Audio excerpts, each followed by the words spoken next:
Sa paanan ng isang matandang kabundukan na nababalutan ng makakapal na ulap ay may isang kagubatang halos wala nang nangangahas na pasukin. Hindi ito matatagpuan sa anumang mapa at kahit ang matatandang mga ngaso ay iisa lamang ang paalala sa sino mang nagtatanong tungkol dito. Kapag nagsimulang kumapal ang hamog sa katanghaliang tapat, huwag nang ipagpatuloy ang paglalakad. Lumiko, umuwi at huwag nang lumingon. Maraming kwento ang umiikot tungkol sa kagubatang iyon. May nagsasabing tahanan iyon ng mga engkanto, diwata, duwende at mga nilalang na matagal nang nakalimutan ng mundo. May ilan namang naniniwalang ang kagubatan ay buhay.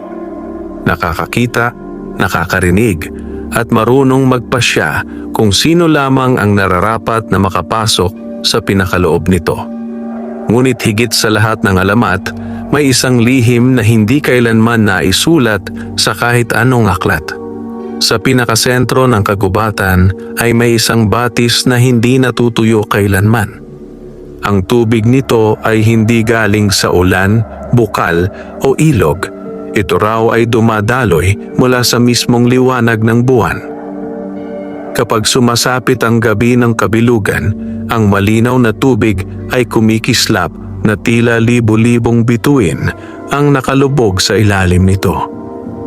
Tinatawag iyon ng mga nilalang ng kagubatan bilang batis ng mga diwata. Ang sino mang karaniwang tao na makainom sa tubig nito nang walang pahintulot ay maaaring mawala ang alaala, tumanda ng biglaan o tuluyan ng hindi makabalik sa mundong kanyang kinagisnan. Ngunit para sa mga diwata, ang batis ang pinagmumulan ng kanilang lakas, kagandahan at mahabang buhay. Mahigpit ang kanilang pagbabantay rito. Sa loob ng maraming daan-daang taon ay wala ni isa mang dayuhang nilalang ang nakalapit sa sagradong tubig. Hanggang sa isang gabi, tahimik ang buong kagubatan, walang hangin, walang kuliglig, maging ang mga dahon ay tila natutong hindi gumalaw. Unti-unting lumitaw mula sa makapal na hamog ang isang napakalaking nilalang. Isa siyang tikbalang. Ngunit hindi siya katulad ng mga tikbalang na kinatatakutan ng mga tao. Ang kanyang buong katawan ay nababalutan ng maputing balahibo na kumikislap sa liwanag ng buwan. Ang kanyang mga mata ay kulay pilak at sa bawat hakbang niya ay tila may manipis na usok na sumusunod sa kanyang mga paa. Sa unang tingin ay para siyang nilikhang mula sa ulap. Tahimik lamang siyang naglalakad. Wala siyang hinahabol. Wala siyang tinatakasan. Ngunit kitang-kita sa kanyang mga mata ang matinding pagkapagod. Matagal na siyang naglalakbay. Lumipas na ang maraming araw na wala siyang natatagpuang kahit isang malinis na bukal. Ang mga ilog na dati niyang dinaraanan ay natuyo. Ang ibang bahagi ng kagubatan ay tila nawalan ng buhay. Hindi niya alam kung bakit. Isa lamang ang nararamdaman niya. Matinding uhaw. Habang papalalim ang gabi, ay lalo niyang naaamoy ang kakaibang halimuyak ng tubig. Hindi iyon pangkaraniwang amoy. May kasamang bango ng mga bulaklak na hindi tumutubo sa mundo ng tao. May halimuyak ng bagong ulan. May lamig ng simoy na nagmumula sa kabundukan. Unti-unti niyang sinundan ang amoy. Hindi niya alam na ang kanyang tinatahak ay papunta mismo sa pinakabanal na lugar ng mga diwata. Samantala, sa kabilang bahagi ng kagubatan, nagsimula ng magtipon ang mga diwata. Sila ay nagsusuot ng mga kasuotang yari sa dahon ng gintong puno at bulaklak na kumikislap sa gabi. Ang kanilang mga pakpak ay tila salamin na sumasalo sa liwanag ng buwan. Bawat gabi ng kabilugan ay nagtitipon sila sa batis ng mga diwata upang alagaan ang banal na tubig. Naniniwala silang habang malinis ang batis, mananatiling payapa ang buong kagubatan. Kung sakaling madungisan ito, maaaring magising ang mga sinaunang sumpang matagal nang nakabaon sa ilalim ng lupa. Kaya walang sino mang pinapayagang lumapit. Habang isinasagawa nila ang kanilang sinaunang ritual, ay may isang batang diwata na biglang natigilan. May narinig siyang yabag. Hindi ito yabag ng usa, hindi rin ng tao, napakalaki nito. Unti-unti niyang nilingon ang madilim na bahagi ng kagubatan at doon niya nasilayan ng isang napakalaking puting tikbalang na dahan-dahang lumalabas mula sa hamog. Nanlaki ang kanyang mga mata, agad niyang binalaan ang kanyang mga kasamahan. Sa isang iglap ay naging alerto ang lahat ng diwata. Hindi sila natakot, ngunit nagulat sila. Kahit ang pinakamatandang diwata ay ngayon lamang nakakita ng puting tikbalang. Sa kanilang mga alamat, minsan lamang lumilitaw ang ganitong nilalang sa loob ng 1,000 taon. At sa bawat paglitaw nito ay may malaking pagbabagong darating sa mundo.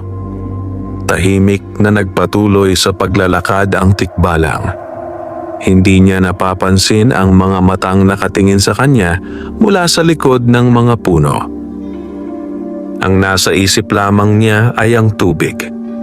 Habang papalapit siya sa batis, ay lalo niyang nararamdaman ang kakaibang kapayapaan. Parang nawawala ang kanyang pagod. Parang gumagaan ang kanyang katawan. Sa wakas, ay nasilayan niya ang malinaw na batis. Hindi pa siya nakakita ng ganoong kagandang tubig. Napaluhod siya sa gilid nito. Saglit niyang pinagmasdan ang kanyang refleksyon. Sa unang pagkakataon, matapos ang napakahabang panahon, ay nakita niyang pagod na pala ang kanyang anyo. Marahan niyang ipinikit ang kanyang mga mata at saka siya yumuko upang uminom. Sa mismong sandaling iyon ay lumitaw ang daan-daang diwata mula sa kanilang pinagtataguan.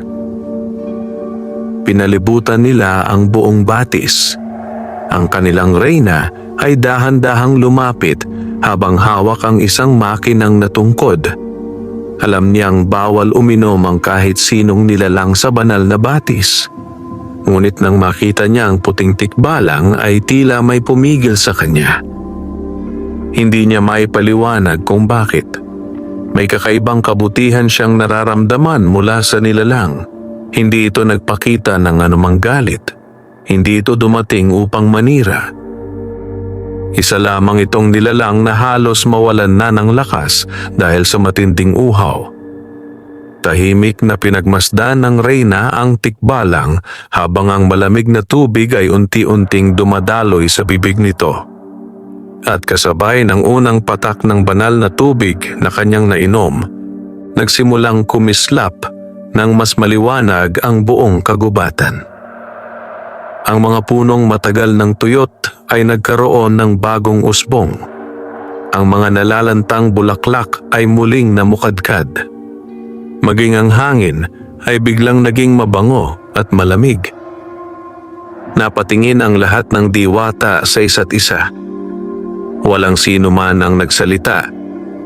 Hindi nila inaasahang sa halip na sumpa ang mangyari, isang himala ang kanilang nasaksihan.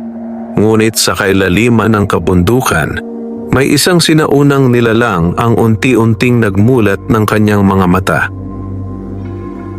May nakaramdam ng pagbabago. At alam nitong nagsimula na ang isang pangyayaring magpapabago sa kapalaran ng mga diwata, ng puting tikbalang, at ng buong kagubatan. Hindi pa man tuluyang humuhupa ang kakaibang liwanag na bumalot sa buong kagubatan, ay nanatiling nakatingin ang lahat ng diwata sa puting tikbalang. Walang sino man ang makapaniwala sa kanilang nasaksihan. Sa loob ng napakaraming salinlahi, ang batis ng mga diwata ay nanatiling sagrado at mahigpit na ipinagbabawal sa sino mang hindi kabilang sa kanilang lahi. Ayon sa matatandang batas, ang sino mang lumabag ay magdadala ng kapahamakan sa buong kagubatan. Ngunit kabaligtaran ang nangyari. Sa bawat patak ng tubig na nainom ng puting tikbalang ay lalo lamang luminaw ang batis.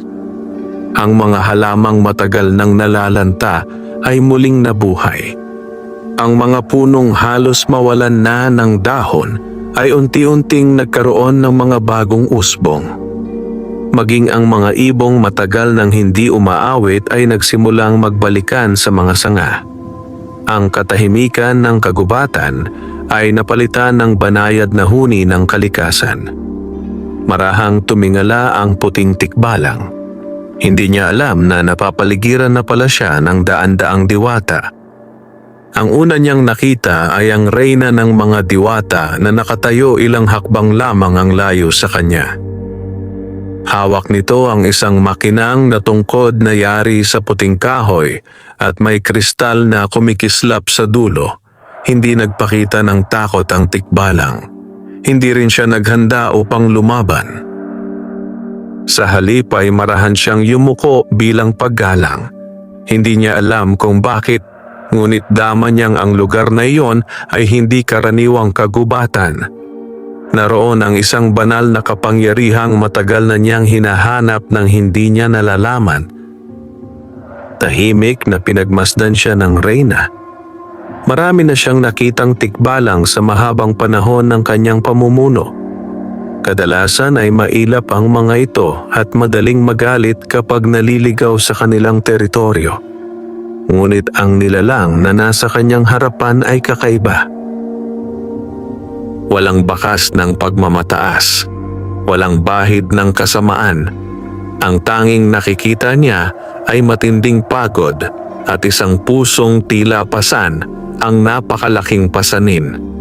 Lumapit ang ilang matatandang diwata at marahang nagbulungan. Hindi nila maunawaan ang nangyari. Ayon sa mga sinaunang kasulatan, hindi dapat makainom ang ibang nilalang sa banal na batis. Ngunit ngayong gabi ay tila mismong ang batis ang tumanggap sa puting tikbalang.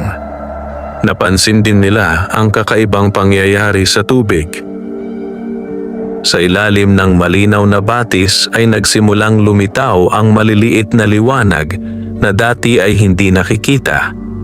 Para silang mga bituing sumasayaw sa ilalim ng tubig. Isa sa matatandang diwata ang napaluha. Sa buong buhay niya ay ngayon lamang niya muling nakita ang ganoong liwanag. Ayon sa alamat, huling lumitaw ang mga ilaw na iyon bago nagsimula ang dakilang panahon ng kapayapaan, isang panahong ang lahat ng nilalang sa kagubatan ay namuhay ng walang takot at walang digmaan. Nang mga panahong iyon ay hindi pa naghihiwalay ang mga diwata, tikbalang, duwende at iba pang mahiwagang nilalang. Ngunit nagbago ang lahat dahil sa isang sinaunang pagtataksil. Mula noon ay nagkanya-kanya na ang bawat lahi. Naging mahigpit ang mga hangganan. Unti-unting nawala ang tiwala sa isa't isa.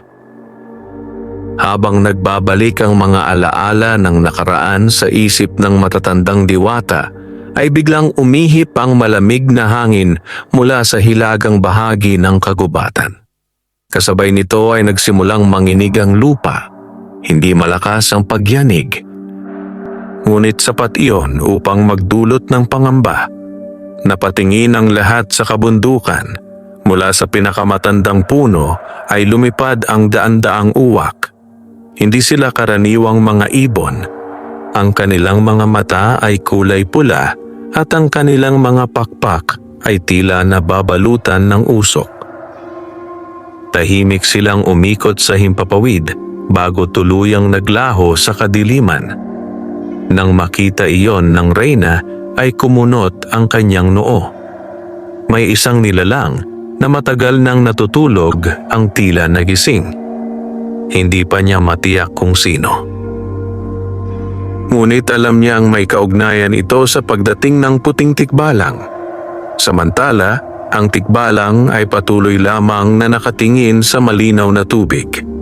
Matagal na niyang hindi naramdaman ang ganoong kalakas na sigla.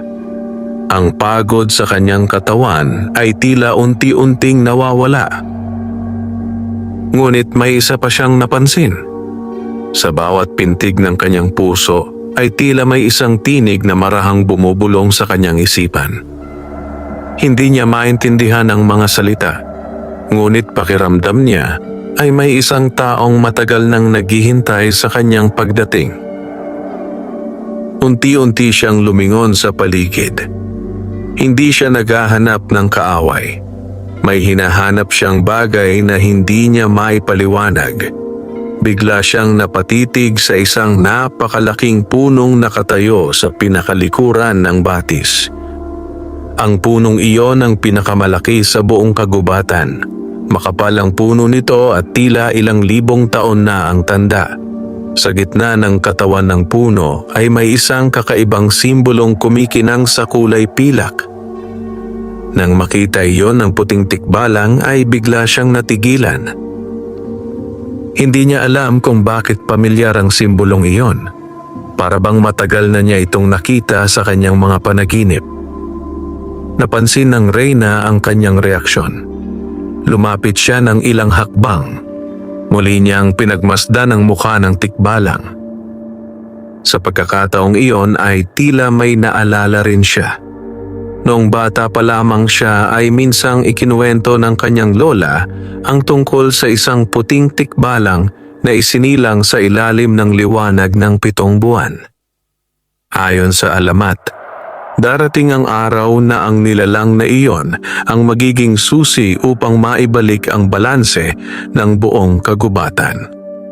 Ngunit sinabi ring hindi magiging madali ang kanyang paglalakbay. Maraming nilalang ang magnanais na pigilan siya. Maraming lihim ang mabubunyag. At maraming sakripisyo ang kakailanganin bago matamo ang tunay na kapayapaan. Noon ay inakala lamang ng batang diwata na isa iyong karaniwang alamat. Ngunit ngayong kaharap na niya ang puting tikbalang ay tila unti-unting nagkakatotoo ang lahat. Habang nag-iisip ang Reyna ay muling umihip ang malamig na hangin. Sa pagkakataong ito ay may kakaibang amoy itong dala. Amoy ng lumang kuweba, amoy ng basang bato, at amoy ng isang kapangyarihang matagal nang ikinubli ng panahon. Sa kailaliman ng pinakamataas na bundok ay dahan-dahang bumukas ang isang sinaunang pintuang bato na ilang daang taon nang hindi nagagalaw. Unti-unting lumabas ang maitim na usok mula sa loob nito. Kasabay noon ay may 2 nagliliyab na matang sumilip mula sa kadiliman. Hindi pa nito inihahayag ang kanyang anyo. Ngunit naman ang buong kagubatan ang mabigat nitong presensya. Maging ang mga hayop ay nagsimulang magsitago. Tumigil ang pag-awit ng mga ibon. Ang hangin ay tila biglang bumigat. Sa gitna ng kakaibang katahimikan ay hindi pa rin alam ng puting tikbalang na ang simpleng pag-inom niya ng tubig sa batis ng mga diwata ay siyang naging simula ng isang napakatandang propesiya. Isang propesiyang matagal nang hinihintay ng kagubatan. At isang kapalarang hindi na niya maaaring takasan. Pagsikat ng unang sinag ng araw ay tila ibang kagubatan na ang bumungad sa mga mata ng lahat ng nilalang. Ang hamog na dati mabigat at malamlam ay naging manipis at makinang. Ang mga punong matagal nang hindi namumunga ay nabalot ng sariwang dahon. Ang mga bulaklak na noon ay nakayuko dahil sa pagkatuyo ay muling nagbukas ng kanilang makukulay na talulot. Hindi lamang ang batis ng mga diwata ang nagbago. Maging ang buong kagubatan ay tila muling nabuhay. Isa-isang nagsilabasan mula sa kanilang mga pinagtataguan ang mga usa, kuneho, ibon at iba pang nilalang. Hindi sila natatakot sa puting tikbalang. Bagkus, Para bang kinikilala nila ang isang kapangyarihang matagal nang nawala at ngayoy muling nagbalik. Tahimik na nakamasid ang reyna ng mga diwata. Sa mahabang panahon ng kanyang pamumuno, ngayon lamang niya nasaksihan ang ganitong himala. Habang pinagmamasdan niya ang puting tikbalang, ay lalo niyang nararamdamang may malalim na dahilan kung bakit ito dinala ng kapalaran sa kanilang sagradong batis. Ngunit kasabay ng pag-usbong ng bagong pag-asa ay unti-unti ring lumalapit ang isang panganib na matagal nang nakatago.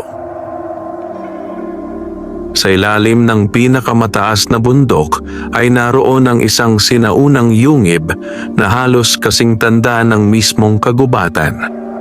Ang pasukan nito ay natatakpan ng malalaking bato at mga ugat ng higanting puno.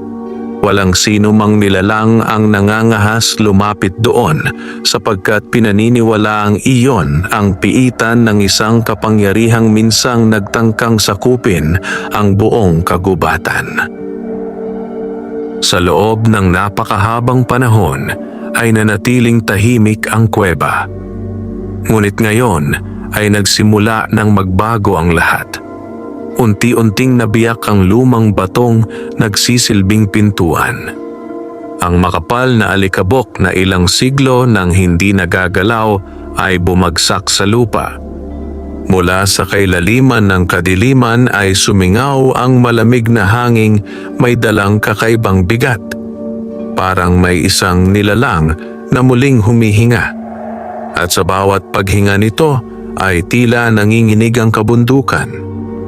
Samantala, sa batis ng mga diwata ay nagpulong ang matatandang tagapag-ingat ng kagubatan.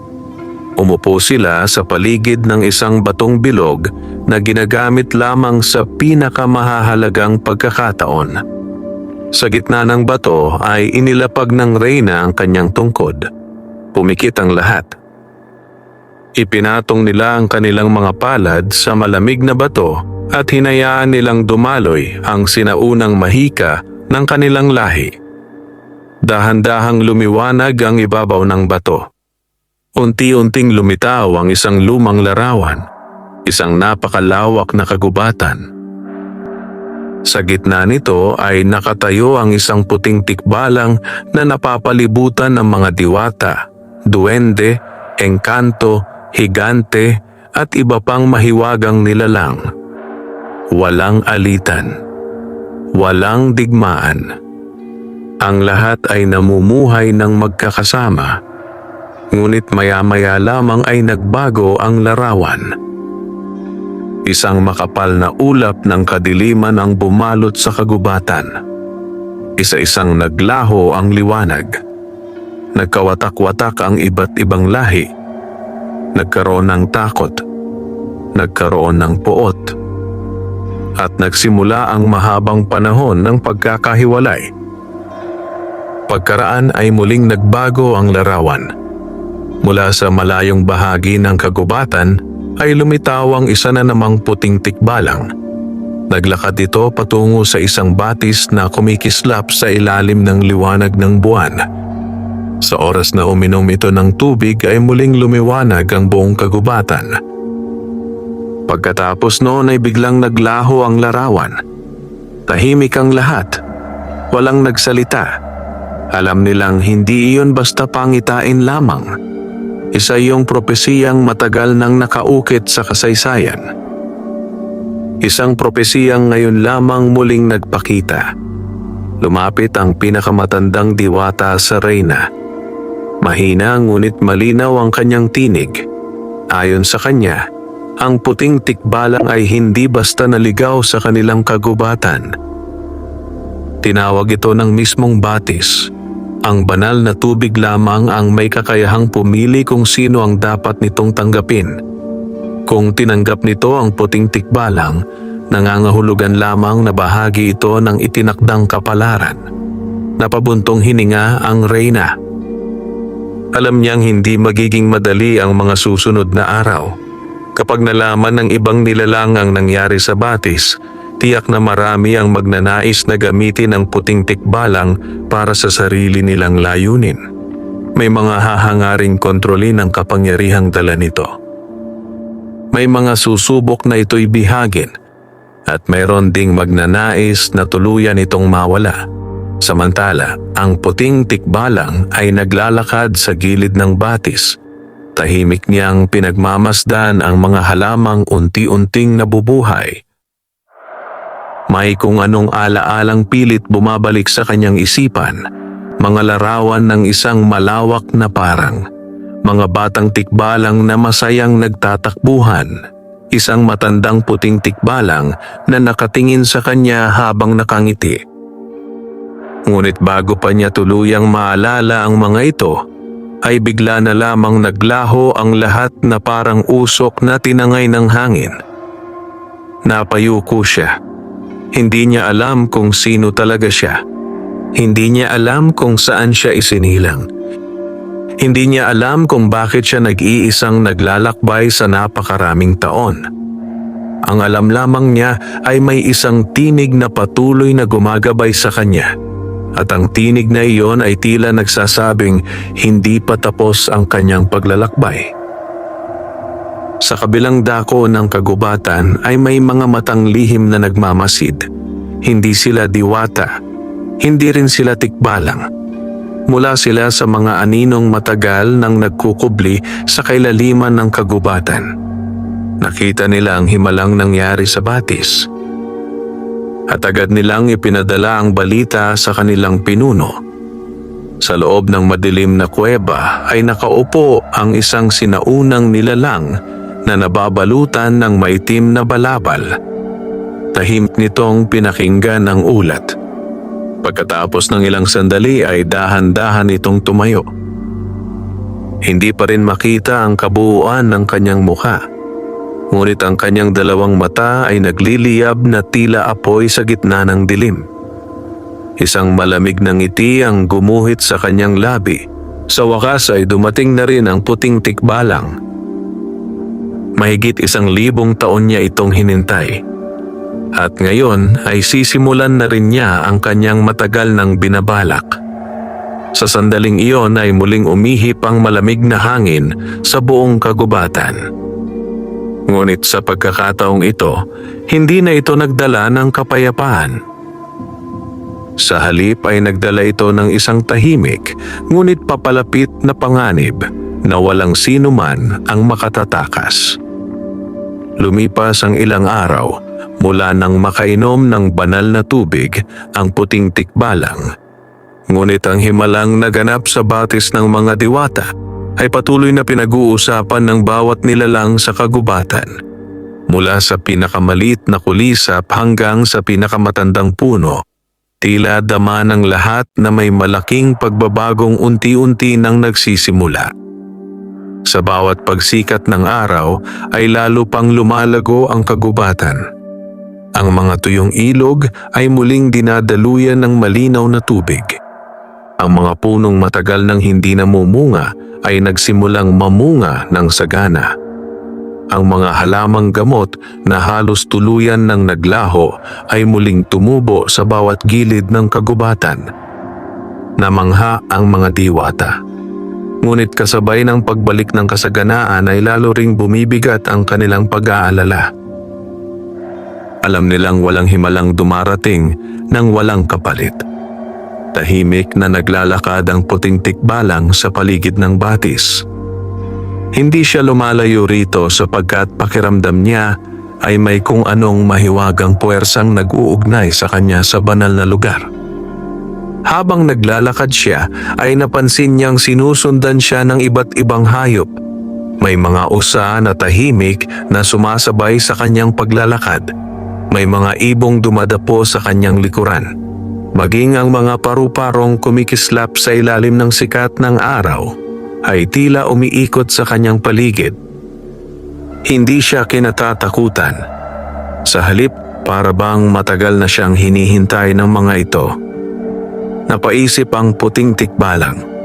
Sa buong buhay niya ay ngayon lamang siya nakaranas ng ganitong pagtanggap.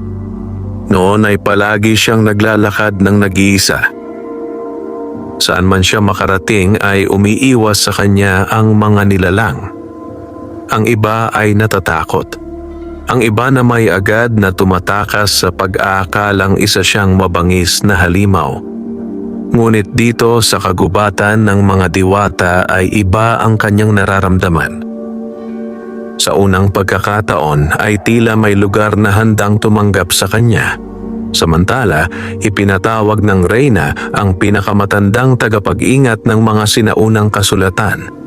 Dinala ng matandang diwata ang isang napakalaking aklat na ang mga pahina ay yari sa manipis na balat ng punong hindi naaagnas kahit lumipas ang 1,000 taon. Maingat niya itong binuksan. Isa-isang lumitaw ang mga sinaunang simbolo na kusang kumikislap sa bawat pahina. Habang binabasa ng matandang diwata ang mga nakaukit na salita, ay unti-unti siyang namutla. May natuklasan siyang lihim na matagal nang nakalimutan. Ayon sa kasulatan, noong unang panahon ay may isang lahi ng mga puting tikbalang na itinuturing na mga tagapagbantay ng balanse ng kalikasan. Hindi sila namumuno, hindi rin sila naghahari. Ang kanilang tungkulin ay tiyaking walang kapangyarihang magiging labis upang manaig sa iba. Kapag nagkakaroon ng kasakiman, ang alinmang nilalang, ang mga puting tikbalang ang kumikilos upang ibalik ang kaayusan. Ngunit isang malaking digmaan ang sumiklab maraming siglo na ang nakalipas. Isang nilalang na nababalot ng kadiliman ang nagtangkang agawin ang kapangyarihan ng batis ng mga diwata upang maging walang hanggan ang kanyang lakas. Maraming lahi ang lumaban. Kasama rito ang mga diwata, engkanto, duwende, higante at ang mga puting tikbalang. Napakatagal ng digmaan. Maraming buhay ang nawala. Sa huli ay nagtagumpay ang magkakamping nilalang na ikulong ang maitim na nilalang sa kailaliman ng bundok. Ngunit halos naubos din ang lahi ng mga puting tikbalang. Iisa lamang ang nakaligtas. At bago siya tuluyang mawala ay iniwan niya ang isang propesiya. Darating ang panahon na muling lilitaw ang isang puting tikbalang. Siya ang magiging huling tagapagbantay. Kapag muli siyang uminom sa batis ng mga diwata, magsisimulang gumising ang sinaunang balanse ng kagubatan. Ngunit kasabay nito ay magigising din ang kadilimang minsang ibinilanggo. Nang marinig ito ng reyna ay napapikit siya. Ngayon ay malinaw na sa kanya kung bakit nagsimulang manginig ang kabundukan noong gabing dumating ang puting tikbalang. Ang himala ay hindi lamang nagbalik ng buhay sa kagubatan. Kinising rin ito ang isang napakatandang panganib. Habang nagpupulong ang mga diwata ay may isang batang diwata ang nagmamadaling dumating. Halos hindi ito makapagsalita sa sobrang paghinga. Ikinuwento nito na may mga kakaibang anino siyang nakita sa hilagang bahagi ng kagubatan. Hindi sila ordinaryong nilalang. Hindi sila nagiiwan ng bakas ng paa. Ngunit saan man sila dumaan ay unti-unting nalalanta ang mga damo. Nagsimulang magtinginan ang lahat. Alam nilang hindi iyon pangkaraniwang pangyayari. Agad nagpadala ang reyna ng ilang tagapagbantay upang alamin ang katotohanan. Samantala, ang puting tikbalang ay muling nakaramdam ng kakaibang tawag. Sa pagkakataong ito ay hindi mula sa batis, kundi mula sa pinakamalaking puno sa gitna ng kagubatan. Dahan-dahan siyang lumapit dito. Habang papalapit ay lalo niyang nararamdaman ang mabilis na tibok ng kanyang puso. Nang tuluyan niyang mahawakan ang sinaunang puno gamit ang kanyang noo, ay biglang kumislap ang simbolong nakaukit sa katawan nito. Kasabay nito ay bumalik ang isang bahagi ng kanyang alaala. Nakita niya ang isang malawak na kapatagan na naliligid ng puting bulaklak. Naroon ang maraming puting tikbalang. Sa gitna nila ay isang matandang tikbalang na may pilak na balahibo. Nakatingin ito sa kanya habang may banayad ng ngiti sa labi. Unti-unti itong lumapit. Hindi gumalaw ang mga labi nito, ngunit malinaw na narinig ng puting tikbalang ang tinig sa kanyang isipan. Anak ng liwanag, kapag dumating ang araw na maalala mo ang iyong tunay na pinagmulan, magsisimula ang pinakamabigat mong pagsubok. Biglang naglaho ang pangitain. Napaatras ang puting tikbalang habang mabilis ang kanyang paghinga. Hindi niya maunawaan ang kanyang nakita. Ngunit isa lamang ang tiyak. Hindi siya isang ordinaryong tikbalang.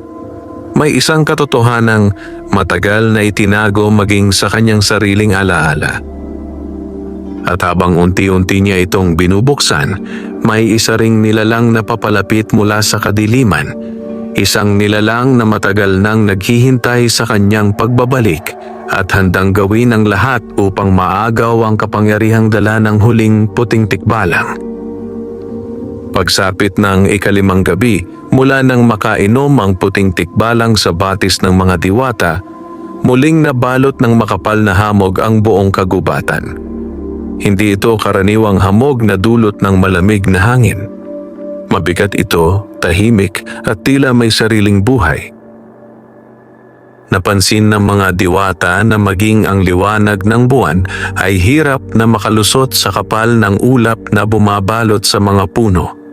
Unti-unting naging tahimik ang buong paligid. Ang mga ibon ay tumigil sa paglipad. Ang mga kulisap ay nagtago sa ilalim ng mga dahon. Maging ang agos ng batis ng mga diwata ay tila bumagal.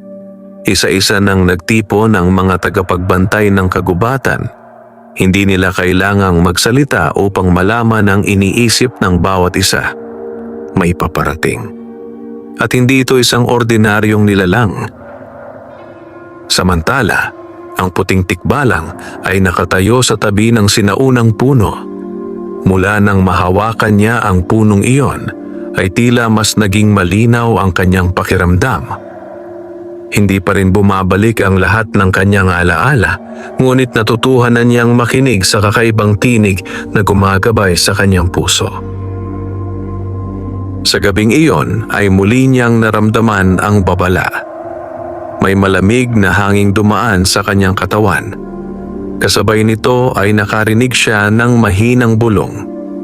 Hindi niya maunawaan ang mga salita, ngunit malinaw ang kahulugan. May panganib na papalapit. Bigla niyang itinaas ang kanyang ulo. Mula sa hilagang bahagi ng kagubatan ay may maitim na usok na unti-unting gumagapang sa pagitan ng mga puno. Habang sumusulong ito ay nalalanta ang mga damo. Natutuyo ang mga bulaklak. Ang maliliit na sanga ay nagiging abo. Hindi nagtagal ay lumitaw ang tatlong nilalang na nababalot ng itim na balabal. Hindi makita ang kanilang mga muka sapagkat natatakpan ito ng makapal na anino. Hindi sila naglalakad. Tila dumudulas lamang sila sa ibabaw ng lupa. Huminto sila ilang hakbang mula sa batis ng mga diwata. Tahimik silang tumingin sa puting tikbalang. Walang nagsalita. Ngunit dama ng lahat ang mabigat na presensyang dala ng mga ito. Lumapit ang reyna ng mga diwata. Mahigpit niyang hinawakan ang kanyang tungkod. Sa isang kumpas lamang ay kumislap ang liwanag sa paligid ng batis. Isang bilog na harang ang nabuo upang protektahan ang banal na lugar. Ngunit hindi man lamang natinag ang tatlong nilalang. Isa sa kanila ang bahagyang yumuko. Pagkatapos ay nagsalita sa malamig at paos na tinig. Hindi sila naparoon upang makipagdigma. May utos lamang silang dalhin ng puting tikbalang sa kanilang Panginoon. Tahimik na nakinig ang puting tikbalang. Hindi niya kilala ang sinasabing Panginoon. Wala siyang balak sumama sa mga ito. Marahan siyang umiling. Sa sandaling iyon ay nagbago ang hangin. Unti-unting kumalat ang maitim na usok sa paligid. Mula rito ay nagsimulang lumitaw ang mga nilalang na yari sa anino. Wala silang malinaw na mukha. Tanging nagliliyab na mga mata lamang ang makikita. Isa-isa nilang pinalibutan ng batis. Hindi na nagatubili ang mga diwata. Sabay-sabay nilang itinaas ang kanilang mga kamay. Mula sa kanilang mga palad ay lumabas ang matingkad na liwanag na tumama sa mga nilalang ng anino. Sa bawat tama ng liwanag ay may ilang aninong naglalaho. Ngunit mas marami pa ang patuloy na sumusulpot mula sa makapal na usok. Unti-unting nababawasan ang lakas ng mga diwata. Napansin ito ng puting tikbalang. Hindi siya mandirigma, hindi siya naghahanap ng labanan, ngunit hindi niya kayang panoorin ang mga nilalang na tumulong sa kanya na mapahamak. Dahan-dahan siyang humakbang pasulong. Paglapag ng kanyang paa sa lupa ay biglang kumislap ang maputi niyang balahibo. Ang liwanag na nagmumula sa kanyang katawan ay unti-unting lumawak. Nang marating nito ang mga aninong nilalang ay isa-isa silang umatras. Para bang nasusunog sila sa liwanag na iyon. Nagulat maging ang mga diwata. Hindi nila inaasahang ang puting tikbalang ay may taglay na kapangyarihang hindi pa niya alam. Patuloy na lumalawak ang kanyang liwanag. Ang mga nalalantang halaman ay muling nabuhay. Ang maitim na usok ay unti-unting naglaho. Isa-isang naglaho rin ang mga nilalang na yari sa anino. Nang makita ito ng tatlong nilalang na nakabalabal ay sabay silang umurong. Hindi nila inaasahang nagising na pala ang kapangyarihan ng puting tikbalang. Bago sila tuluyang maglaho ay muling nagsalita ang pinakamatangkad sa kanila. Sinabi nitong hindi pa ito ang tunay na pagsubok. Ang kanilang pagdating ay isa lamang babala. Malapit nang magising ang kanilang Panginoon. At kapag nangyari iyon, wala nang makapipigil sa pagbabalik ng kadiliman. Pagkatapos ng mga salitang iyon ay tuluyan silang naglaho sa loob ng makapal na usok. Muling bumalik ang katahimikan sa kagubatan. Unti-unting nawala ang hamog. Nagbalikan ang huni ng mga ibon, ngunit walang nakadama ng ginhawa.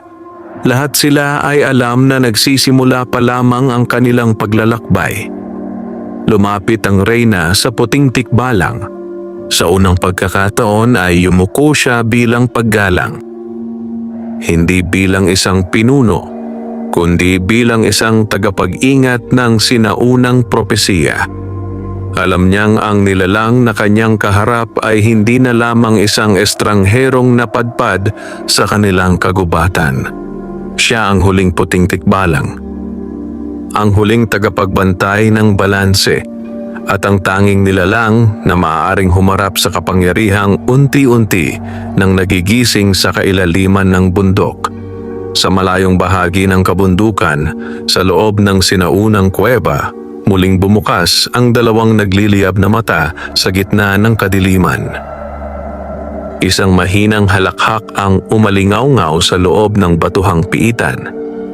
Hindi ito halakhak ng takot, kundi halakhak ng isang nilalang na matagal nang naghihintay. Alam niyang nagsimula na ang paglalakbay ng puting tikbalang. At alam din niyang darating ang araw na magkakaharap silang dalawa.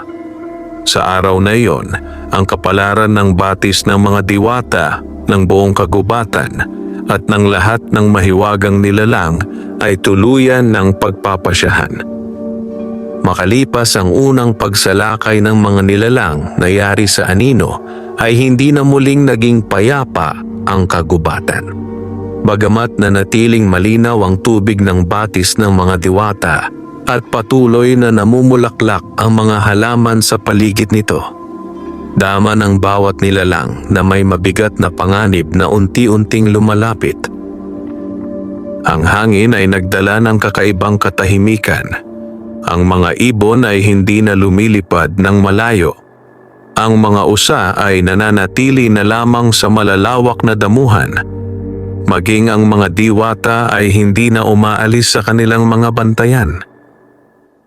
Sa gitna ng lahat ng ito ay tahimik na nakaupo ang puting tikbalang sa tabi ng sinaunang puno. Pinagmamasdan niya ang kanyang refleksyon sa tubig ng batis. Sa bawat araw na lumilipas ay mas marami siyang naaalalang larawan mula sa kanyang nakaraan. Ngunit tila may isang makapal na ulap pa ring nakatakip sa pinakamahalagang bahagi ng kanyang alaala. Hindi niya maalala ang kanyang pangalan. Hindi niya maalala ang kanyang tahanan. At higit sa lahat, hindi niya maalala kung bakit siya lamang ang natitirang puting tikbalang. Habang siya ay nagmumuni-muni ay lumapit ang reyna ng mga diwata kasama ang pinakamatandang tagapag-ingat ng mga sinaunang kasulatan. Tahimik silang tumayo sa kanyang harapan. Pagkaraan ng ilang sandali ay nagsalita ang matandang diwata. Sinabi nitong may isang lugar sa pinakadulong bahagi ng kagubatan na matagal nang hindi nararating ng sinuman. Ito ang tinatawag na punong pinagmulan. Ayon sa mga alamat, doon isinilang ang unang liwanag ng kagubatan. Doon din unang nagtipon ang mga diwata, mga engkanto, mga duwende, at ang lahi ng mga puting tikbalang bago pa sila nagkahiwa-hiwalay. Sa ilalim ng punong iyon ay nakatago ang isang sinaunang alaala. Hindi ito alaala ng isang tao o ng isang nilalang, kundi alaala mismo ng kagubatan. Kung makarating doon ang puting tikbalang, maaaring bumalik ang lahat ng kanyang nawalang gunita, ngunit hindi magiging madali ang paglalakbay. Ang daan patungo sa punong pinagmulan ay dumaraan sa mga bahaging matagal ng nilamon ng kadiliman. Maraming nilalangang hindi na nakabalik mula roon. Tahimik na nakinig ang puting tikbalang. Hindi siya nagatubili. Ramdam niyang iyon ang susunod na hakbang na itinakda ng kanyang kapalaran. Hindi na siya maaaring manatili lamang sa tabi ng batis habang papalapit ang panganib. Kailangan niyang malaman ang katotohanan tungkol sa kanyang sarili. Kaya bago pa sumikat ang araw, kinabukasan ay naghanda na siya sa paglalakbay. Hindi siya nag-iisa. Nagpasya ang reyna na magpadala ng 3 piling diwata upang samahan siya. Ang mga ito ang pinakamahusay na tagapagbantay ng kagubatan at bihasa sa mga sinaunang daan na hindi nakikita ng ordinaryong mata. Pag-alis nila sa batis ng mga diwata ay tila nagbigay pugay ang buong kagubatan. Ang mga sanga ay marahang yumuko. Ang mga bulaklak ay sabay-sabay na namukadkad. Ang malamig na hangin ay tila naghatid ng tahimik na panalangin para sa kanilang ligtas na paglalakbay. Habang papalalim sila sa kagubatan, ay napansin nilang unti-unting nagbabago ang paligid. Ang mga punong dati luntian ay nagiging kulay abo. Ang damuhan ay numinipis. Ang liwanag ng araw ay halos hindi na makalusot sa makakapal na sanga. Tahimik lamang silang nagpatuloy. Maya-maya ay nakarating sila sa isang malawak na bahagi ng kagubatan na nababalutan ng makapal na ulap. Huminto ang 3 diwata. Sinabi nilang iyon ang hangganan ng lumot. Kapag nalampasan nila ang bahaging iyon ay magsisimula na ang lupain na matagal nang naiwan sa kapangyarihan ng kadiliman. Pagpasok nila sa makapal na hamog ay biglang naging napakatahimik ng paligid. Wala silang marinig na huni ng ibon. Wala ring tunog ng hangin. Tanging ang kanilang mga hakbang lamang ang maririnig. Habang sila'y naglalakad ay napansin ng puting tikbalang ang isang malaking bato na may ukit na kapareho ng simbolong nakita niya sa sinaunang puno sa tabi ng batis. Marahan niya itong nilapitan. Nang idikit niya ang kanyang noo sa bato ay biglang kumislap ang mga ukit. Kasabay nito ay muling bumalik ang isa pang alaala. Nakita niya ang isang batang puting tikbalang na masayang tumatakbo sa ilalim ng napakalaking puno. Kasama nito ang iba pang batang tikbalang habang pinagmamasdan sila ng matatandang tagapagbantay. Pagkaraan ay lumapit ang isang matandang puting tikbalang. Marahan nitong inilapat ang noo sa noo ng batang tikbalang. Narinig niya ang mga salitang noon lamang muling umalingaw-ngaw sa kanyang isipan. Darating ang araw na ikaw ang maglalakad ng mag-isa. Huwag mong katakutan ang pag-iisa, sapagkat sa dulo ng iyong paglalakbay ay muli mong mabubuo ang nawawasak na balanse. Biglang naglaho ang pangitain. Napaatras ang puting tikbalang. Sa pagkakataong ito ay hindi na lamang larawan ng kanyang nakita. Narinig na rin niya ang tinig ng kanyang ama. Unti-unting bumigat ang kanyang dibdib. Nagsisimula na niyang maunawaan na ang kanyang paglalakbay ay matagal nang inihanda bago pa man siya isilang. Ngunit habang lumalalim ang kanyang pagkaunawa, ay may isa rin nilalang na sumusunod sa kanila mula sa kalayuan. Hindi ito gumagawa ng ingay. Hindi rin ito nagiiwan ng bakas. Tahimik lamang itong nagmamasid mula sa pagitan ng mga tuyong puno. Nang tuluyan nang makaalis ang pangkat sa hangganan ng lumot, ay dahan-dahang lumitaw ang nilalang mula sa anino. Isa itong napakalaking maitim na tikbalang. Ang balahibo nito ay kulay abo na halos maging itim. Ang mga mata nito ay nagliliyab na tila baga. Sa kanyang noo ay nakaukit ang isang simbolong kabaligtaran ng taglay ng puting tikbalang. Tahimik itong tumingin sa direksyon ng apat na naglalakbay. Pagkatapos ay marahan itong ngumiti. Sa wakas ay natagpuan na rin nito ang huling puting tikbalang. At alam nitong hindi na magtatagal bago magtagpo ang dalawang magkatunggaling kapalaran. Ang isa ay isinilang upang magpanumbalik ng liwanag at ang isa na may piniling maging tagapaglingkod ng walang hanggang kadiliman. Patuloy ang paglalakbay ng puting tikbalang at ng tatlong piling diwata patungo sa punong pinagmulan. Habang papalalim sila sa bahaging matagal nang hindi nararating ng ibang nilalang, lalo nilang nararamdaman ang bigat ng kapaligiran. Ang hangin ay tila wala ng dalang buhay at ang mga punong kanilang nadaraanan ay mistulang mga tahimik na saksi sa isang napakatandang trahedya.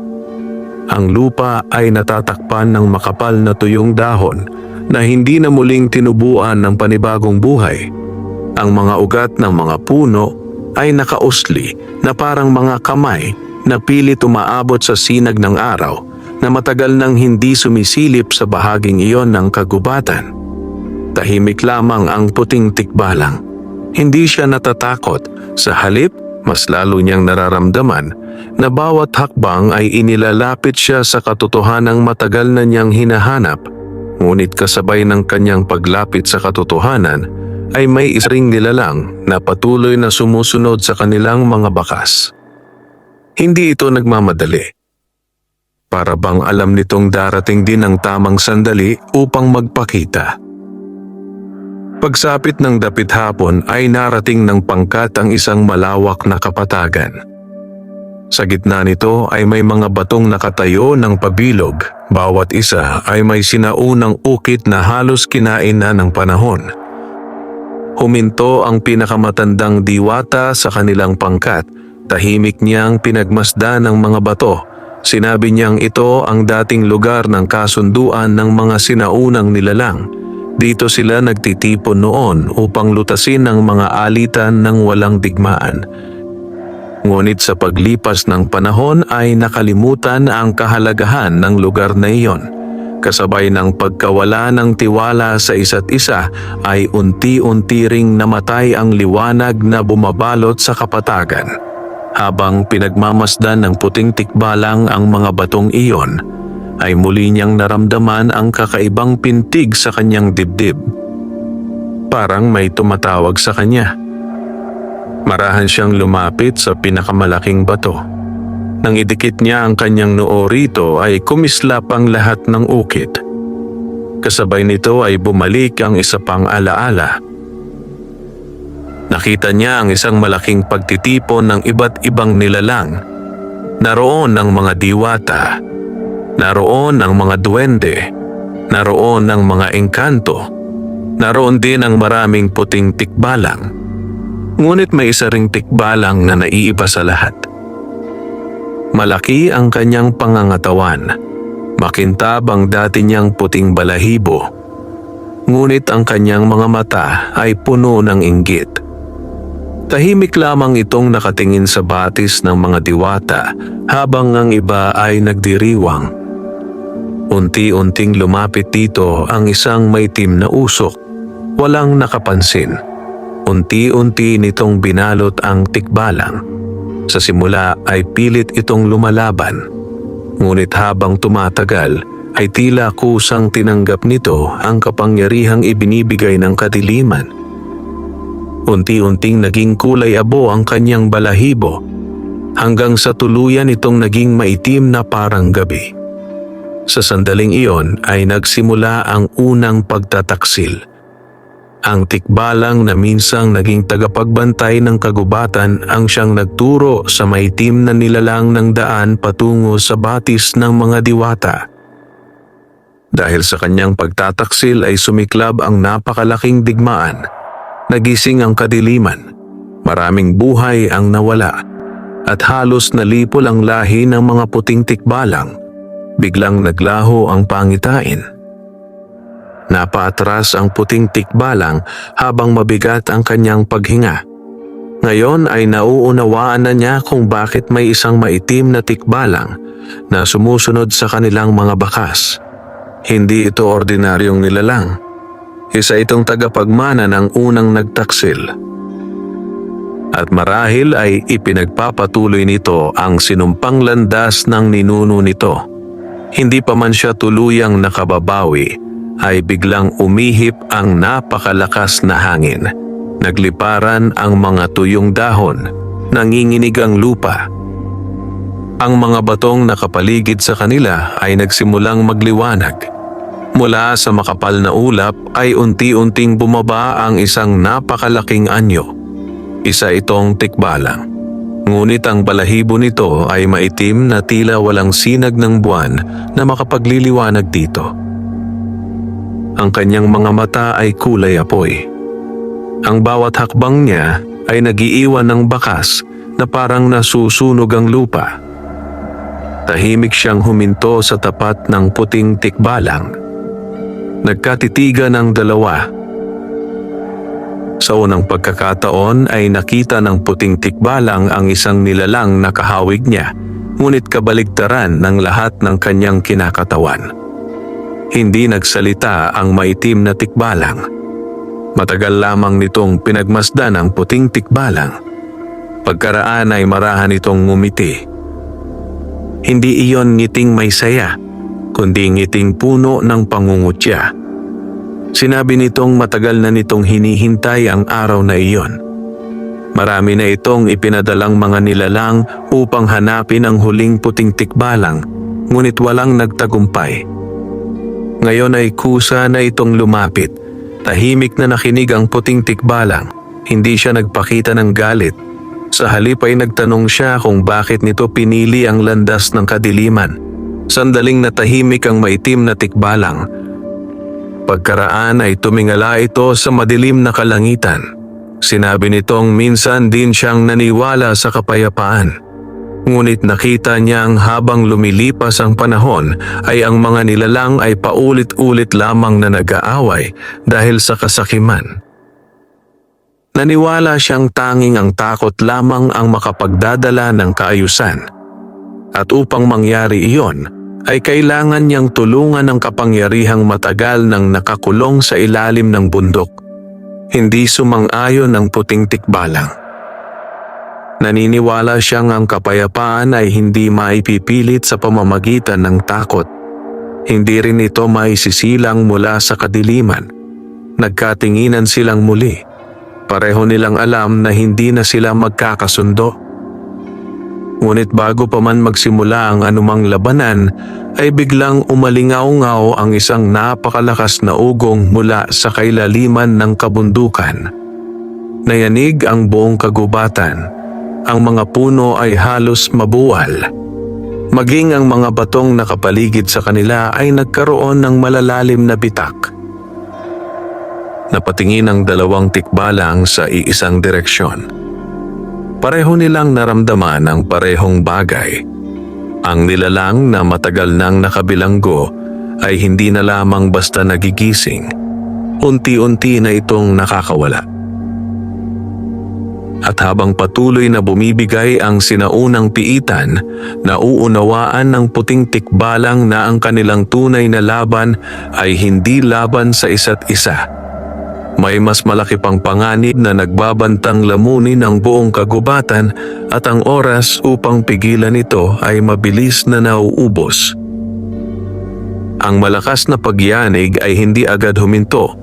Sa bawat sandaling lumilipas ay lalo pang lumalalim ang mga bitak sa lupa. Ang mga punong ilang daang taon nang nakatayo ay nagsimulang matumba. Ang mga ibon ay nagliparan ng walang direksyon, habang ang mga mababangis at maaamong hayop ay magkakasabay na tumakbo palayo sa kabundukan. Hindi na ito pangkaraniwang lindol, parang mismong puso ng kagubatan ang nanginginig. Tahimik na nakatingin ang puting tikbalang sa pinakamataas na bundok. Mula roon ay unti-unting umaakyat sa langit ang makapal na maitim na usok na tila bumabalot sa liwanag ng araw. Sa kabilang panig ay nananatiling nakatayo ang maitim na tikbalang. Hindi nawala ang malamig na ngiti sa kanyang mukha. Subalit sa kaibuturan ng kanyang mga mata ay may bahagyang pag-aalala. Matagal niyang hinintay ang paggising ng kanyang Panginoon. Ngunit hindi niya inaasahang ganoon kalakas ang kapangyarihang unti-unting kumakawala. Lumapit siya ng ilang hakbang sa puting tikbalang. Sinabi niyang wala na silang sapat na panahon upang magtalo. Ang nilalang na nakakulong sa ilalim ng bundok ay hindi lamang naghahangad ng kapangyarihan. Nais nitong lamunin ang lahat ng buhay sa kagubatan upang gawing bahagi ng walang hanggang kadiliman. Tahimik na nakinig ang puting tikbalang, hindi siya agad sumagot. Batid niyang maaaring nagsasabi ng totoo ang kanyang kaharap, ngunit alam din niyang ang maitim na tikbalang ay maraming lihim na hindi pa inilalantad. Bago pa sila muling makapagsalita ay biglang bumuka ang lupa sa gitna ng kapatagan. Mula rito ay lumabas ang makapal na usok na may halong maiitim na kidlat. Kasunod nito ay nagsimulang umalingaw-ngaw ang isang napakalalim na tinig. Hindi ito sigaw. Hindi rin ito galit. Isa itong tinig na napakatanda. Tila naroon na bago pa man isinilang ang unang puno sa kagubatan. Sa bawat salitang binibigkas nito ay nanginginig ang hangin. Unti-unting nagsitakbuhan ang tatlong diwata patungo sa puting tikbalang. Naramdaman nilang ang mahiwagang kapangyarihang nagpoprotekta sa kagubatan ay mabilis na humihina. Sa malayong bahagi ng kagubatan, sa batis ng mga diwata, biglang kumislap ang banal na tubig. Napansin iyon ng reyna. Hindi na siya nagdalawang isip. Tinipon niya ang lahat ng diwata at ipinag-utos na simulan ang pinakamatandang ritual ng kanilang lahi. Isa-isa silang lumuhod sa paligid ng batis. Ipinatong nila ang kanilang mga palad sa malinaw na tubig. Tahimik silang nanalangin upang muling lumakas ang sinaunang liwanag na nagpoprotekta sa kagubatan. Habang ginagawa nila iyon, ay nagsimulang umakyat sa himpapawid ang daan-daang maliliit na liwanag mula sa batis. Lumipad ang mga ito patungo sa iba't ibang sulok ng kagubatan na tila naghahanap sa kanilang tunay na tagapagbantay. Samantala, sa paanan ng bundok, lalo pang lumalaki ang siwang sa lupa. Unti-unti nang lumilitaw ang isang napakalaking anyo. Hindi pa makita ang kabuuan nito, ngunit sapat na ang dalawang nagliliyab na mata upang maramdaman ng lahat ang napakatinding kapangyarihan nito. Ang mga puno sa paligid ay agad na natuyo. Ang mga bulaklak ay naging abo. Ang mga batong dinaanan ng maitim na usok ay nagkaroon ng malalalim na bitak. Tahimik na pinagmamasdan niyon ng puting tikbalang. Biglang sumakit ang kanyang ulo. Sunod-sunod na larawan ang bumalik sa kanyang isipan. Nakita niya ang kanyang ama. Nakita niya ang kanyang ina. Nakita niya ang buong lahi ng mga puting tikbalang na magkakasamang nakikipaglaban sa isang napakalaking nilalang na nababalot ng maitim na apoy. Isa-isa silang bumagsak. Isa-isa silang nag-alay ng kanilang buhay upang muling maikulong ang hari ng kadiliman. Bago tuluyang pumikit ang kanyang ama, ay iniwan nito ang huling bilin. Ingatang mabuti ang iyong puso.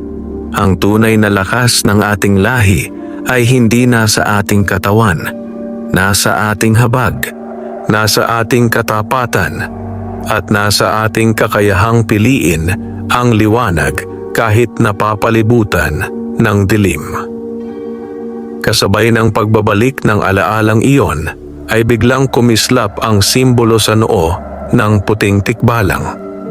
Mula sa kanyang katawan ay lumabas ang napakalakas na liwanag. Hindi ito katulad ng dati, mas maliwanag, mas dalisay, mas makapangyarihan, maging ang maitim na tikbalang ay napaatras. Ngayon lamang niya nasaksihan ang ganitong uri ng liwanag. Napagtanto niyang nagsisimula ng magising ang tunay na kapangyarihan ng huling tagapagbantay. Ngunit kasabay nito ay tuluyan ng bumigay ang sinaunang piitan. Sa isang malakas na pagyanig ay naghiwa-hiwalay ang malalaking batong nagsisilbing selyo sa kuweba. Unti-unting lumabas ang napakalaking nilalang. Ang kanyang katawan ay nababalot ng maitim na usok. Ang kanyang mga sungay ay tila inukit mula sa pinakaitim na bato. Ang kanyang mga mata ay nagliliyab na parang 2 buwan na gawa sa apoy. Sa bawat hakbang niya ay namamatay ang anumang halamang kanyang natatapakan. Huminto siya sa tuktok ng bundok. Tahimik niyang pinagmasdan ang buong kagubatan. Pagkaraan ay ibinaling niya ang kanyang tingin sa puting tikbalang. Isang mabagal na ngiti ang sumilay sa kanyang muka. Matagal na niyang hinihintay ang muling paglitaw ng huling puting tikbalang, sapagkat alam niyang kung magagapi niya ang huling tagapagbantay, wala nang mananatiling hadlang sa kanyang paghahari sa buong kagubatan at sa lahat ng mahiwagang nilalang. Sa ibaba ng bundok ay humigpit ang pagkakatayo ng puting tikbalang.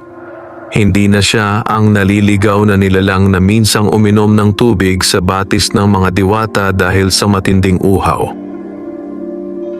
Ngayon ay ganap na niyang nauunawaan ang bigat ng kanyang kapalaran. At alam niyang nalalapit na ang pinakamahalagang labanan. Isang labanan na magpapasya kung mananatiling buhay ang liwanag o tuluyan ng lulubog sa walang hanggang kadiliman ng buong kagubatan. Tahimik na bumaba mula sa tuktok ng bundok ang hari ng kadiliman. Hindi siya nagmamadali. Sa bawat hakbang na kanyang ginagawa ay unti-unting namamatay ang buhay sa paligid. Ang mga damong kanyang nadaraanan ay nagiging abo. Ang mga punong matatayog ay natutuyo na tila daan-daang taon na ang lumipas sa loob lamang ng ilang saglit. Ang kalangitan ay nabalot ng maiitim na ulap. Unti-unting nawala ang sinag ng araw. Ang dating luntiang kagubatan ay tila nilalamon ng isang napakalawak na anino. Sa paanan ng bundok ay tahimik na naghihintay ang puting tikbalang. Hindi na siya nakakaramdam ng takot. Sa halip ay dama niya ang matinding pananagutan. Hindi lamang ang kanyang sariling buhay ang nakataya, Kasama rito ang mga diwata, ang mga hayop, ang mga puno, ang batis ng mga diwata at ang buong kagubatang matagal nang nagbigay sa kanya ng tahanan. Mula sa iba't ibang panig ng kagubatan ay nagsimulang dumating ang mga mahiwagang nilalang. Naroon ang mga diwata sa pangunguna ng kanilang reyna. Naroon ang mga engkanto, naroon ang mga duwende, naroon ang matatandang tagapagbantay ng kagubatan, maging ang mga usa, agila, lobo at iba pang nilalang ay tahimik na pumuwesto sa paligid. Hindi sila dumating upang manood. Dumating sila upang ipagtanggol ang kanilang tahanan. Tahimik na pinagmasdan iyon ng hari ng kadiliman. Pagkaraan ng ilang sandali ay ngumiti siya. Sinabi niyang maraming siglo na ang lumipas ngunit wala pa ring nagbago. Patuloy pa ring nagsasama-sama ang mga nilalang sa pag-asang mapipigilan siya. Ngunit ayon sa kanya, hindi sapat ang kanilang pagkakaisa upang madaig ang kapangyarihang kanyang taglay. Pagkatapos ng kanyang mga salita ay iniunat niya ang kanyang dalawang kamay. Mula sa kanyang katawan ay kumalat ang napakalawak na maitim na ulap. Sa loob ng ulap ay lumitaw ang napakaraming nilalang na yari sa anino. Mas marami ang mga ito kaysa sa unang sumalakay sa batis ng mga diwata. Ang bawat isa ay may nagliliyab na pulang mata at mahahabang kuko na tila kayang humiwa ng bato. Unti-unti nilang pinalibutan ang buong kagubatan. Hindi nag-atubili ang mga diwata. Sabay-sabay nilang pinalipad ang kanilang liwanag. Nagningning ang buong paligid. Ang mga engkanto ay lumikha ng makakapal na halamang gumapang sa lupa upang pigilan ang paglapit ng mga nilalang ng anino. Ang mga duwende ay nagbangon ng malalaking batong nagsilbing pananggalang. Ang mga agila ay lumipad sa himpapawid upang iligaw ang mga aninong nagtatangkang makapasok sa gitna ng kanilang hanay. Sa unang pagkakataon matapos ang maraming siglo ay muling nagkaisa ang lahat ng mahiwagang nilalang. Sa gitna ng kaguluhan ay nanatiling nakatayo ang puting tikbalang. Tahimik niyang pinagmamasdan ang hari ng kadiliman. Ramdam niyang hindi ang mga nilalang ng anino ang tunay na kalaban. Ang lahat ng ito ay pansamantalang hadlang lamang. Ang tunay na laban ay nasa pagitan nilang dalawa. Habang papalapit ang hari ng kadiliman ay biglang lumapit ang maitim na tikbalang. Hindi na ito tulad ng dati. Wala na ang pagmamataas sa kanyang mukha. Sa halip ay may mabigat na pagsisisi. Tahimik siyang tumingin sa puting tikbalang. Sinabi niyang ngayon lamang niya lubos na naunawaan ang pagkakamali ng kanyang lahi. Akala nila noon ay makokontrol nila ang kapangyarihan ng kadiliman. Ngunit sila pala ang unti-unting kinain nito. Ipinikit niya ang kanyang mga mata. Inamin niyang huli na upang baguhin ang nakaraan. Ngunit hindi pa huli upang itama ang kasalukuyan. Bago pa makapagsalita ang puting tikbalang, ay mabilis na tumalikod ang maitim na tikbalang at buong lakas na sinalubong ang hari ng kadiliman. Nagulat ang lahat. Hindi nila inaasahang haharapin nito ang sariling Panginoon. Umalingaw-ngaw ang isang napakalakas na dagundong nang magbanggaan ang kanilang mga kapangyarihan. Sa loob ng ilang sandali ay napigilan ng maitim na tikbalang ang pag-usad ng hari ng kadiliman. Ngunit napakalaki ng agwat ng kanilang lakas. Unti-unti siyang nanghina. Nagsimulang maglaho ang maitim na usok na bumabalot sa kanyang katawan. Habang siya ay bumabagsak ay lumingon siya sa puting tikbalang. May bahagyang ngiti sa kanyang mukha. Sinabi niyang ang kapalaran ng kanilang dalawang lahi ay ngayon lamang muling magkakaroon ng pag-asa. Pagkatapos noon ay tuluyan na siyang natabunan ng liwanag na nagmumula sa katawan ng puting tikbalang. Sa kanyang huling sandali ay nawala ang lahat ng bakas ng kadilimang bumalot sa kanya. Muli siyang naging maputi. At sa katahimikang iyon ay tuluyan siyang naglaho na parang pinong liwanag na tinangay ng hangin. Tahimik ang buong kagubatan. Maging ang hari ng kadiliman ay natigilan. Hindi niya inaasahang may isang tagasunod na pipili sa liwanag kaysa sa kanya. Humigpit ang kanyang kamao. Sa unang pagkakataon ay nakita sa kanyang muka ang galit. Sumigaw siya ng buong lakas. Ang sigaw na iyon ay umabot sa bawat sulok ng kagubatan. Nayanig ang lupa. Nagkaroon ng malalalim na bitak. Ang batis ng mga diwata ay nagsimulang umapaw. Ang liwanag na matagal nitong iningatan ay tila gustong kumawala. Napatingin ang reyna ng mga diwata sa puting tikbalang. Alam niyang dumating na ang sandaling matagal nang ipinahihiwatig ng propesiya. Hindi sapat ang lakas ng kahit sinong nilalang upang talunin ang hari ng kadiliman. Ngunit may isang kapangyarihang higit pa sa lakas. Ang kapangyarihang nagmumula sa pagkakaisa, katapatan at kusang pagsasakripisyo para sa kapakanan ng iba. Habang unti-unting lumalapit ang hari ng kadiliman ay nagsimulang magliwanag ang simbolo sa noo ng puting tikbalang. Kasabay nito ay isa-isang lumiwanag ang mga simbolong nakaukit sa batis ng mga diwata, sa punong pinagmulan, at sa mga sinaunang batong nakakalat sa buong kagubatan. Ang lahat ng liwanag ay tila naghihintay lamang sa isang huling sandali.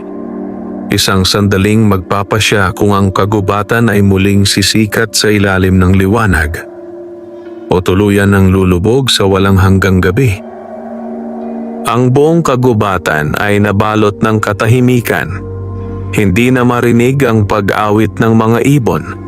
Huminto ang ihip ng hangin.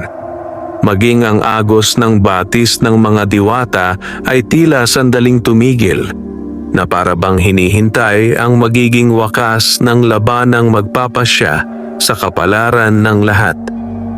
Sa gitna ng malawak na kapatagan ay magkaharap ang dalawang makapangyarihang nilalang. Sa isang panig ay ang hari ng kadiliman, na ang katawan ay nababalot ng maitim na usok at ang mga matang nagliliyab na tila apoy na hindi kailanman mamamatay. Sa kabilang panig ay ang huling puting tikbalang. Ang kanyang maputing balahibo ay kumikislap na parang sinag ng buwan sa gitna ng pinakamadilim na gabi. Tahimik silang nagkatitigan. Walang galit sa puso ng puting tikbalang. Mayroon lamang siyang matinding hangaring iligtas ang kagubatan na tumanggap sa kanya noong siya ay wala ng lakas at pag-asa. Samantala ang hari ng kadiliman ay puno ng puot. Mahigit 1,000 taon niyang hinintay ang sandaling ito. Naniniwala siyang kapag nawala ang huling puting tikbalang ay wala nang makapipigil sa kanyang paghahari. Unti-unti siyang lumapit. Kasabay ng bawat hakbang ay lalo pang kumakapal ang maitim na ulap sa kalangitan. Ngunit sa bawat hakbang din ng puting tikbalang ay nagsisimulang lumiwanag ang lupa. Tumutubo ang mga bulaklak. Nagiging luntian ang mga damo. Ang mga punong natuyo ay muling nabubuhay. Nagsimulang magliwanag ang batis ng mga diwata. Mula sa malinaw nitong tubig ay umangat ang napakaraming munting liwanag. Hindi lamang 10, hindi lamang 100, kundi libo-libong liwanag ang sabay-sabay na lumipad patungo sa himpapawid. Kasabay nito ay nagliwanag ang punong pinagmulan. Ang mga sinaunang batong nakakalat sa buong kagubatan ay kumislap din. Unti-unting nagdugtong ang lahat ng liwanag. Bumuo ito ng isang napakalawak na bilog na bumalot sa buong kagubatan. Namangha ang lahat ng diwata. Ang mga engkanto ay napaluhod. Ang mga duwende ay tahimik na yumuko. Alam nilang ang matagal nang hinihintay na propesiya ay ganap ng natutupad. Mula sa gitna ng liwanag ay muling narinig ng puting tikbalang ang tinig ng kanyang ama. Hindi na ito panaginip, hindi na rin ito alaala, isa itong paalala. Sinabi ng tinig na ang tunay na tagapagbantay ay hindi gumagamit ng lakas upang maghari. Ginagamit niya ito upang magbigay ng pag-asa. Ang tunay na liwanag ay hindi kailanman ipinipilit. Ito ay kusang sumisikat sa pusong marunong magmahal at magpatawad. Unti-unting pumikit ang puting tikbalang. Hindi siya humiling ng kapangyarihan. Hindi rin siya humiling ng tagumpay. Ang kanyang tanging hiling ay manatiling ligtas ang lahat ng nilalang sa kagubatan. Sa sandaling iyon ay sabay-sabay na lumiwanag ang bawat simbolong nakaukit sa kanyang noo, sa batis ng mga diwata, sa punong pinagmulan, at sa buong kagubatan. Isang napakalakas ngunit banayad na liwanag ang bumalot sa lahat. Hindi ito liwanag na nanunugat. Hindi ito apoy, isa itong liwanag na puno ng buhay. Nang maramdaman ito ng hari ng kadiliman, ay sinubukan niyang labanan ng kapangyarihang bumabalot sa kanya. Ngunit habang lalo siyang lumalaban, ay lalo ring humihina ang kadilimang kanyang taglay. Unti-unting naglaho ang maitim na usok. Nawala ang apoy sa kanyang mga mata. Ang kanyang anyo ay nagsimulang magbago. Sa unang pagkakataon matapos ang napakahabang panahon, ay nakita ng lahat ang kanyang tunay na mukha. Hindi siya isinilang na halimaw. Isa rin pala siyang sinaunang tagapagbantay ng kagubatan na minsang nagpadaig sa kasakiman at puot. Dahil sa sarili niyang mga pagpili, ay unti-unti siyang nilamon ng kadiliman hanggang sa tuluyan niyang nakalimutan ang kanyang tunay na pagkatao. Habang unti-unting nawawala ang kadilimang bumabalot sa kanya, ay pumatak ang kanyang luha. Naalala niya ang lahat. Naalala niya ang kagubatang minsan niyang minahal. Naalala niya ang mga kaibigang kanyang ipinagtaksilan.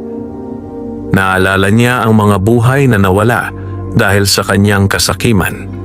Tahimik siyang lumuhod sa harap ng puting tikbalang. Wala na siyang lakas upang lumaban. Wala na rin siyang pagnanais na maghari. Sa paglipas ng ilang sandali ay tuluyan siyang naging isang munting liwanag. Lumipad ito patungo sa kalangitan at tuluyang nawala sa pagitan ng mga ulap. Kasabay ng kanyang paglisan ay unti-unting naglaho ang lahat ng anino sa kagubatan. Humupa ang maitim na ulap. Muling sumikat ang araw. Unti-unting bumalik ang malamig na simoy ng hangin. Nagsiawit ang mga ibon. Muling namukadkad ang mga bulaklak. Ang mga ilog ay naging malinaw. Ang buong kagubatan ay tila muling isinilang. Lumapit ang reyna ng mga diwata sa puting tikbalang. Tahimik siyang yumuko bilang pasasalamat. Kasunod niya ay yumuko rin ang mga engkanto, mga duwende, at ang lahat ng mahiwagang nilalang. Ngunit ngumiti lamang ang puting tikbalang. Hindi niya itinuring ang sarili bilang hari. Hindi rin siya naghangad ng kapangyarihan. Pinili niyang manatiling tagapagbantay ng kagubatan. Sa paglipas ng mga taon ay muli nang namuhay ng payapa ang lahat ng nilalang. Hindi na muling nagkaroon ng digmaang tulad ng dati. Ang batis ng mga diwata ay nanatiling malinaw at sagrado. Patuloy itong nagbibigay buhay sa buong kagubatan. At sa tuwing sumasapit ang gabi ng kabilugan ng buwan, may mga nagsasabing may isang napakalaking puting tikbalang na tahimik na umiinom ng tubig sa batis bago muling maglaho sa gitna ng hamog. Hindi siya kinatatakutan. Hindi rin siya hinahanap ng sinuman. Sapagkat alam ng lahat ng nilalang sa kagubatan na habang naroon ang huling puting tikbalang, mananatiling buhay ang liwanag, mananatiling payapa ang batis ng mga diwata, at mananatiling may pag-asa ang bawat pusong naniniwalang ang kabutihan ay laging mananaig laban sa kadiliman. Wakas.